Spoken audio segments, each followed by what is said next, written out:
The child no one wanted, but the gods chose. Moral: destiny cannot be rejected by humans. The night of rejection. In the ancient village of Umuokoro, where the moon spoke softly to the earth, and elders whispered, "To the spirits of the ancestors," a child was born on a night that trembled with thunder. The winds howled.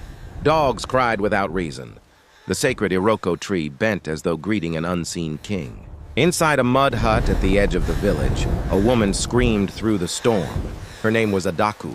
When the child finally came forth, silence swallowed the thunder. The midwife froze. The baby did not cry. Instead, he opened his eyes wide, deep, and glowing like embers beneath ash. A strange birthmark shaped like a crescent flame rested upon his chest. The midwife staggered back. "This child," she whispered, "is not ordinary." Before dawn, the elders were summoned. They came wrapped in red cloth, their walking sticks tapping against the earth. They studied the child carefully. The chief priest closed his eyes and threw cowries upon the floor. The shells scattered. His face darkened. "This child carries the mark of fire," he declared. "He will bring change." Change brings pain. The villagers murmured in fear. Umuokoro had suffered famine the year before. Crops had failed. A river had dried. Fear was still fresh in their bones.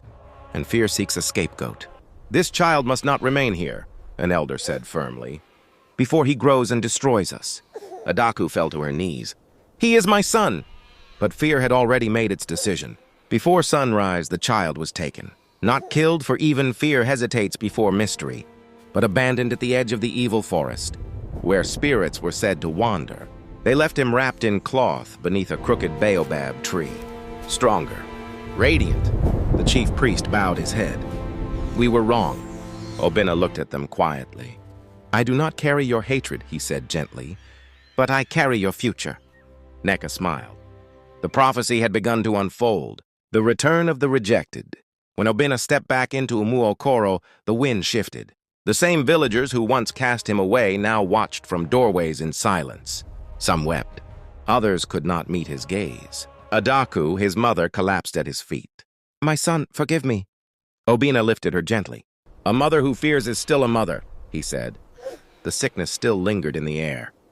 He walked to the dried riverbed. He knelt, closed his eyes, and placed his palm upon the cracked earth. The sky darkened. Thunder rolled. But this time it was not a threat. Rain fell, slowly at first, then heavily. The river began to fill. Children's fevers broke. Livestock stirred. Life returned. The villagers cried out in amazement. The chief priest fell to his knees. "The gods did not curse us," he whispered. "They tested us, and they had failed. But destiny had not. The weight of destiny." Celebration filled Umuokoro. Drums echoed through the night. Palm wine flowed freely. But Obina did not dance. He stood apart, watching the stars. Neka approached him quietly. "They cheer you now," she said. "But power brings envy." "I do not seek power," he replied. "Destiny seeks you," she answered. The elders offered him leadership. "Be our protector," they begged. But Obina understood something deeper. "The gods did not choose me to rule," he said. "They chose me to restore balance." From that day forward, Umuokoro changed. They no longer judged by fear alone. They listened more. They questioned more. And whenever doubt returned, they remembered. The child no one wanted was the child heaven had chosen. Seeds of jealousy. Peace returned to Umuokoro. The rains came in season. Crops stood tall and green.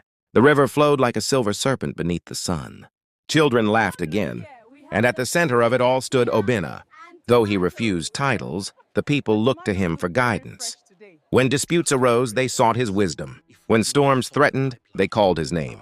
But not all hearts celebrated his rise. Among the elders was a man named Okoye, proud, influential, and once respected as the village's strongest voice. Before Obina's return, Okoye's word had been law. "Now," the people whispered, "let us ask Obina first." Jealousy is a silent fire. It burns without smoke. One evening, as drums echoed faintly in the distance, Okoye sat alone outside his compound.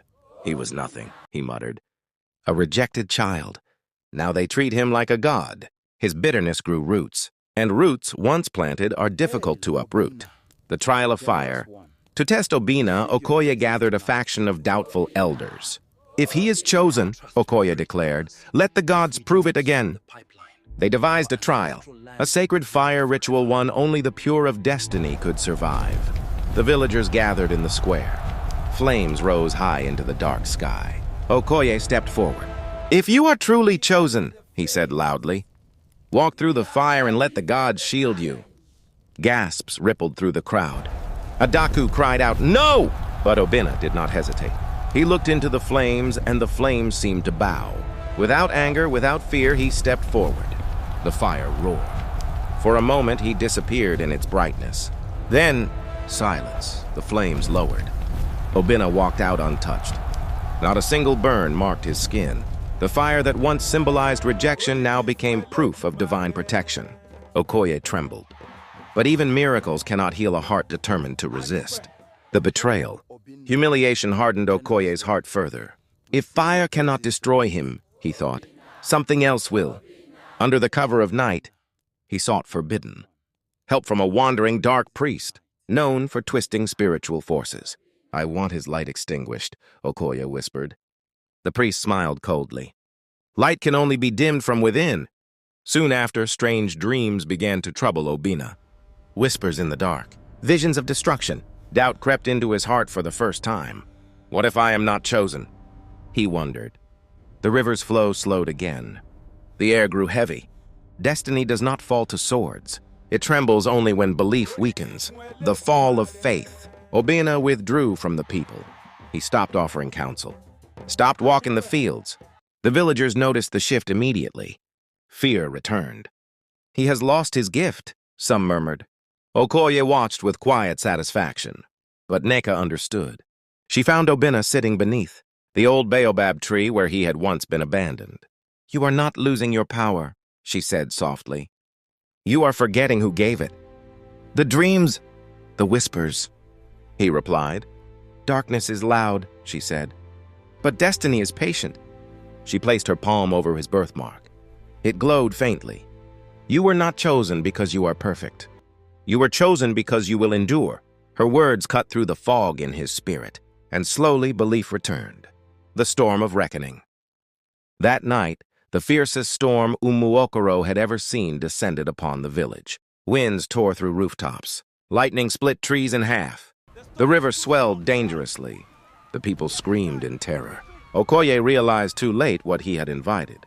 The dark priest's ritual had not targeted only Obina, it had disrupted balance itself. Chaos does not obey commands. It consumes everything. Desperate, Okoye ran to Obina's hut. "Help us!" he cried.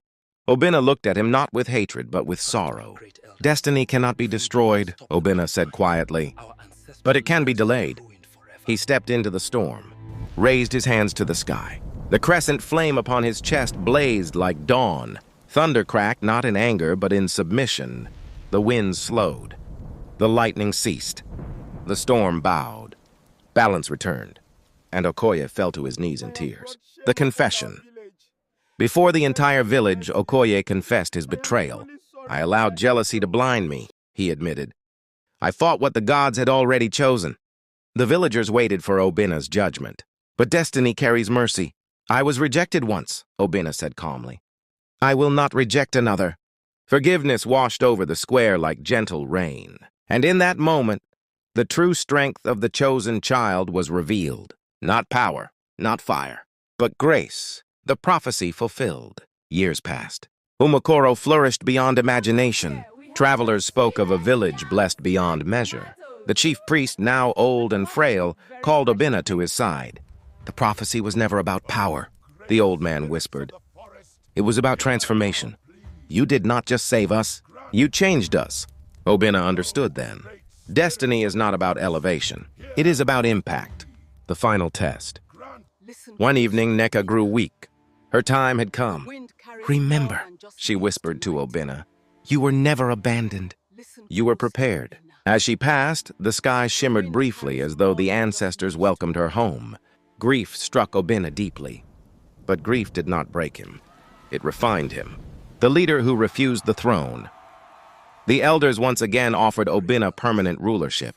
This time he accepted, but on one condition. "No child in Umuokoro will ever again be judged by fear," he declared. A new tradition began. When children were born, elders prayed not for safety from them, but for courage to understand them. The village evolved. Fear no longer ruled decisions. Wisdom did, the flame that could not be extinguished. Years later, as an old man, Obinna walked once more to the baobab tree where his life had begun. He touched the bark gently. "I was never unwanted," he whispered. "I was redirected." As the sun set, the crescent flame on his chest glowed one final time. And when he closed his eyes, a soft wind carried through Umuokoro, warm, peaceful, eternal. The people would tell his story for generations, of the child abandoned in fear, of the boy raised in secrecy, of the man who returned with rain and mercy, and every storyteller would end with the same truth. No matter how loudly humans reject it, destiny cannot be denied. Final moral. What heaven has chosen, no village can silence. What destiny has written, no fear can erase. The child no one wanted was the child the gods chose.